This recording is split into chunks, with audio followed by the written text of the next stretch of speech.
So Lightroom is an Adobe product. And as I mentioned to you before, Adobe is really trying to push people or professional photographers away from like Photoshop and to this program, Lightroom. So, and it's called Lightroom, if you think about it, because like in the past, when film was developed on, with negatives and all that stuff, it was done in a dark room. But now that we're on the computer, it's in a light room, which is kind of clever. But eventually, I think, and I haven't talked to the people at Adobe, but eventually I think that they want people, consumers, like, regular kind of people to use Photoshop. And I think they're going to have Lightroom be for your photographic and graphic design like professionals. So let's talk about Lightroom. So as I mentioned before, Lightroom does have a lot of presets and a lot of ways to adjust photographs. You're not going to do an ad layout in Lightroom. You're not going to make vector graphics in Lightroom. Lightroom is for working with photographs. The most important thing is Lightroom is non-destructive. So even if you crop it, even if you make it black and white, you will still have the ability to go back and uncrop it or get the color. So even if you close it and you reopen it, unlike in Photoshop, I mean, like, sure, if you crop something and you want to change your mind, you can go edit, undo. But once you close that document, it's done. So, and the other thing, as I mentioned, Lightroom enables you to put a bunch of information into the file, information that you normally won't see while it's being, while you're looking at the photograph, but things like location, metadata, tags, and all that sort of stuff. So there are two versions of Lightroom that are basically identical. There's Lightroom CC and then Lightroom Classic. I'm going to be focusing on Lightroom Classic first. So I'm just going to walk you through. It's a slightly different workspace. The first workspace that you reach is Library. So unlike Photoshop, you like click on Library to get it to get your photographs and to have access to them. And the first thing that you're going to need to do is you don't go File, Open. You have to File, Import into Lightroom. So one other really big benefit to Lightroom with photography and photographers is Lightroom can natively read raw .raw camera formats. And we haven't really talked about that, but basically, if you think about, like, I told you that like a JPEG is a compression format. So a JPEG like will take the information and it will, make the file size smaller by compressing some of the data. A RAW format is kind of like what it sounds like. It's unprocessed, it's uncooked data. It's the biggest file and it's got all the information in it. Most like Photoshop and other things can't handle a RAW file. But as a photographer, you want access and you want to be able to edit that RAW file. I'm not going to mess with RAW files today. We're just going to work with regular photographs from like my phone or whatever. So in the library, you're going to come to Import. And when you go to Import, it'll give you the source. And you can select a source. It could be a camera or a SD card or an external hard drive or something like that. But in this case, I have a Lightroom folder. And what it does is, and this can be problematic, when you first pull in a folder, let's just say you have a photo in your downloads folder, and your downloads folder has 20,000 images in it. That's going to be a problem because it is going to show you every single photograph that you have in that folder. And you could inadvertently, I'm sorry, the question is you should download Lightroom Classic. But you could inadvertently like download everything and import that into your Lightroom, and you don't want to do that. So you'll notice that I've got my photos here. One thing that's cool, let's just say you had a folder on your desktop where you place all of your beach photos. I'll talk about downloading in a minute because you don't want to download it while I'm doing the stream. So let's say I had a folder on my desktop and I put all my beach photos in there. Well, the next time I go to import my new beach photos, I can tell it to only show me the new photos. I mean, it'll show you everything, but it'll only highlight the new photos. So if you use the same file structure, the same folder structure, it's really, really helpful. So right now you see that everything is checked. And if I were to say import down here at the bottom, it would import all of these pictures, which I am going to do. But if I only wanted one, I could uncheck it and then individually check the photos. Okay. So, but I want to show you what it's like when you import a bunch of them. So I'm going to say check all. And also, as you can see, there's some different, you can adjust the size of the thumbnails or whatever. The one thing that's kind of very different from Photoshop to Lightroom is you always have two sides. You have a right side and a left side, and then your image is in the center. And these, so you don't move around your palettes. You don't change stuff around. They're basically nailed to the sides. And that makes it easy to find stuff, and they never obscure your photograph. So for example, on this side, I have my sources of where I'm coming from. And on this side, I can have things that, I can say, what I want to do during input, or import rather, if I wanted to put a specific filter on all of my stuff all at once when I import it, I can do it right here. If I want to, build smart previews, which we'll talk about, or make a copy, I can do all that right here. I don't want to do that, but I could if I wanted to. So I've checked the photos that I want, and I'm going to import them. And so now that it's importing, it's going through, it opens up, now that we're back in the library window, okay? Now in the library window, you have your workspace, which will be your workspace in a second. And then you have this, basically a film strip at the bottom. And so you can scroll through and figure out which one you want to work on. This is a histogram over here. A histogram is basically a bunch of graphic representations of the levels that you have in your photograph. So for example, this is a dark photograph, right? It's mostly dark. So this is the dark side right here. So we've got a lot of dark, not a lot of light. There are obviously highlights, but there's not a lot. Overall, it's dark. This photograph is overall light. So we've got a lot of light stuff, but we do have midtones, and the midtones are like these areas in here. So that's what a histogram is. I'm just kind of showing it to you. So let's go ahead and open up this photo. So I double clicked it and it's there. Now, when we're in the library, if you just want to do some simple stuff, if you just want to adjust the levels or whatever, you can do auto tone control. And you see that it changed it a little bit. So I'm going to undo, and I'm going to go back to the histogram. So look at the histogram. We've got some highlights, some midtones, not a lot of deep shadows. I'm going to do auto tone. So hopefully this will show up on your computer. So you see that it made the gold in here a little richer, and it just darkened it up a little bit. But I'm going to undo it. Over here, and again, we're in library. We're going to be doing a lot of work in develop, but let's start in library. You'll see that it's telling me where I've got my stuff from over here and everything. It's showing me the navigator in case I zoom in.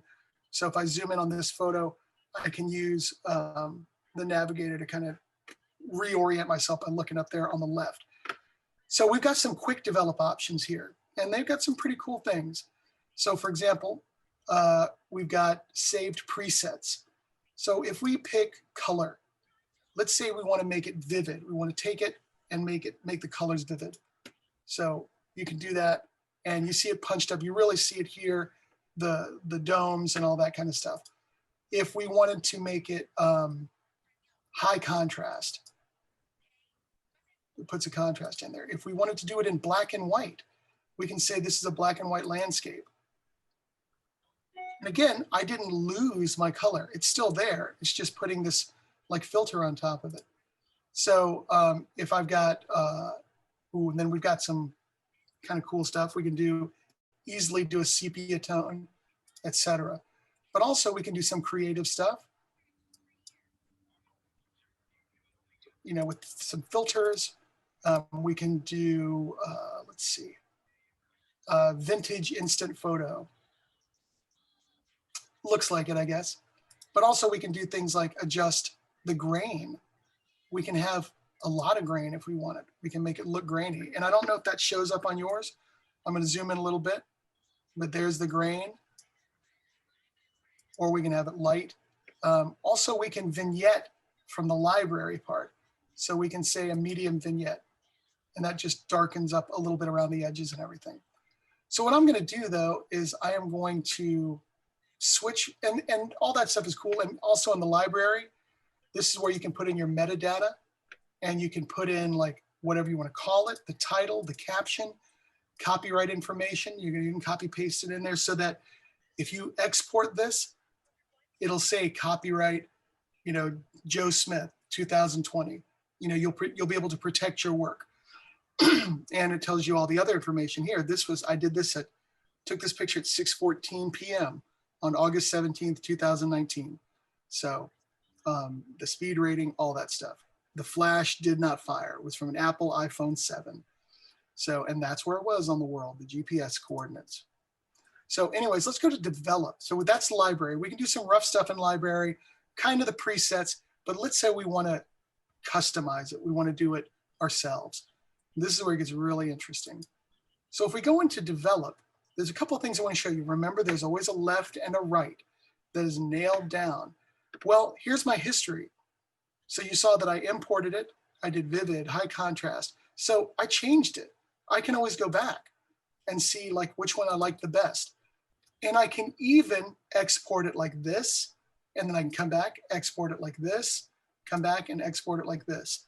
And that's all I have to do. I mean, it's all there. I don't have to redo all those steps over and over again, but I can also go back to the way it was originally. So let's come over here. So again, we've got the histogram that shows you the midtones and everything, but the reason why I keep talking about it is because you can also move the histogram around. So I'm going to click in the light area, the highlights, and I'm going to drag them toward the dark area. So I'm moving it over, and it changed a little bit. It's changing a little bit. I can drag the dark over even more, right? And again, I can go back in my history and I can get back to where it was. So that's the histogram. Normally you don't edit it that way because it's like just shoving the whole thing over. What you really want to do is edit it individually. So this can be very confusing, but let's take a look at these tools right here. So the first tool is the cropping tool, the little dotted rectangle. That makes sense if you wanted to crop it. And just for giggles, let's go ahead and crop it so that we can go back and see it. So also you can adjust the angle if you needed to. I don't want to, so I'm going to put in 0. And of course you can do auto, just like on your phone, it'll find the correct angle. So once it's ready, just hit the, just double click, and now it's cropped. All right, so that's the first tool. The second tool is working with like cloning and fixing and healing stuff. I'm not going to play with that one right now because it's not really appropriate on this photo. That's more or less when you're working in with faces and things. The next button is for red eye reduction. And it will, if you have a flash, you guys have seen it a million times, somebody, their eyes are red, it'll automatically fix it. But the next thing I want to look at is this. So I'm going to go back. I'm going to come to here. We're going to come back to that. This is one that you'll probably want to use a lot. So let's come down into this area down here. So you'll see that just like everything else, all the other Adobe products, the menu is dynamic. It changes as you go through. So I'm going to come to this and let's take a look at all these different controls. You can adjust. Actually, I'm going to come back to here, crop it. Down in here, you can adjust a bunch of stuff. Each one of these will open up. And I'm just trying to give you a basic overview so that you can play a little bit because there is a lot to this application. You can quickly adjust the temperature. Now that looks like a vintage photo from like the 70s or something. You can adjust the temperature of the photograph. You can adjust the tint of the photograph. You can adjust the exposure. Because you might find it's a little washed out. And this is doing it to the whole picture. That's important to keep in mind. You can adjust the contrast levels. Same thing, all the way down. Highlights, shadows, the whites, the blacks, and all that. I can also hit reset and put it all back to normal. In fact, that got rid of my crop as well, as you can see. But we can bump up the texture, clarity, we can dehaze it. There's a bunch of different things. And you can already see this is not stuff that you can easily and quickly do in Photoshop. Here you can do it so quickly. So I'm going to reset it.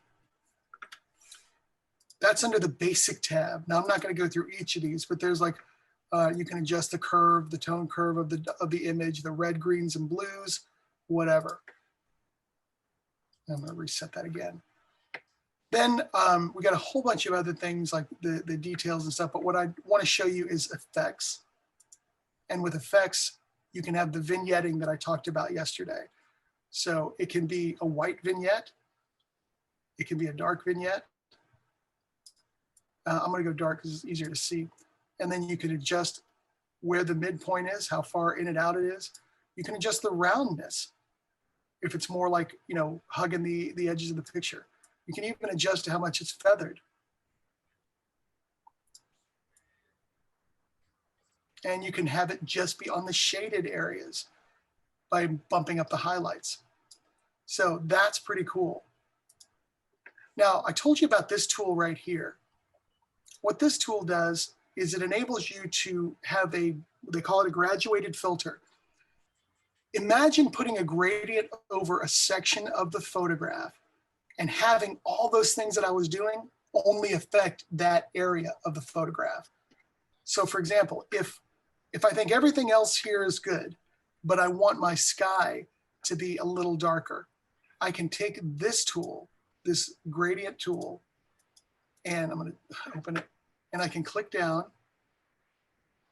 and drag to like right about here. Now, while that is selected, in just that area, I can adjust the exposure. I can adjust the contrast. I can adjust the highlights, etc. All through there, I adjust the temperature. Ooh, a dust storm is coming, right? So adjust the tint and everything. And that's pretty cool. And if I don't like it, I can always come back and I can move it, or I can delete it just by hitting the delete key. You saw it like puff away. So I did that by choosing this tool, which you'll probably use quite a bit, the graduated filter, which is basically, think of it as like a gradient that you want to apply an effect on, like an area of the photograph. So instead of like maybe in Photoshop, we would click and draw an area. Here, you know, you would drag the gradient. I mean, you could do it in a small section. I'm just doing a big one to kind of show you. And now with this active, the only areas that are going to be affected by what I'm doing are the areas that are within that gradient. And it's a gradient because it feathers out softly, right? It should feather out softly. If there was a hard line, it would look very noticeable. So again, I can, you know, just adjust the exposure or adjust the contrast in just that area. I could even, you know, add or get rid of noise, you know, all this kind of stuff, whites, blacks, all that stuff. I can adjust it right in there. So it's pretty cool. It gives you kind of like a neat thing. And I have to remind you that everything that I have done is over here in my history, all the way back. So if I'm like, if I've been working on this and I go, this is no improvement, it doesn't look any better than what I did a minute ago. So I can come back to here or come back to here, you know, and see what I liked. And then let's just say, for example, if you move on to crop it, right? And you know, you want to crop it a little bit. So I've cropped it, but then you're like, I'm not sure if I really like that. You can just grab this tool. And when I grabbed the tool, the little button like popped up to let me know that it's there. So I can change it. I can pick it. I can move it around if I want to, or I think I can just hit the delete key. Yeah, you can hit the delete key, or you can like right click and you can delete it. So it's pretty amazing. There's a lot of cool stuff that you can do. And really, for the most part, that's that. So let's take a look real quick. I'm going to go back. Remember, I've got my film strip down here. I can kind of edit whatever. So let's pick this photo right here. If I want to, I don't think I have a red eye. Let's see. Yeah, there's no red eye because I didn't use a flash. I have a question. Mm-hmm. How do you, is there a way to just select without that tool? Because that tool sometimes can be a little bit hard to use in certain spaces. Like, for example, if I wanted to just, Mask off an area and work on it. yeah, like edit the sky, for example, just the sky and separate it from everything else. How would I do Yes. that? Um, I, I kind of don't want to get into that today. Okay, well, that's just like one tomorrow. of my questions. Yeah, because you're right. The gradient thing is like for big areas, but oh, it's so cool. In Lightroom, we're going to be able to like mask off areas really quickly, like not drawing around it with like the tool. You just brush over it, and then you can affect those areas. So, and I'll show you that, guys. I'll show you that tomorrow. So, but it is pretty cool. So, but anyway, so I'm going to go back. Well, in fact, I'll save the human editing for tomorrow. So that is Lightroom. That's just actually just the beginning of Lightroom. So let's see what happens. If I go to map, next, close. Let's see. I'm just curious if because I didn't put it in the thing. I'm just curious to see what, yeah, there we go.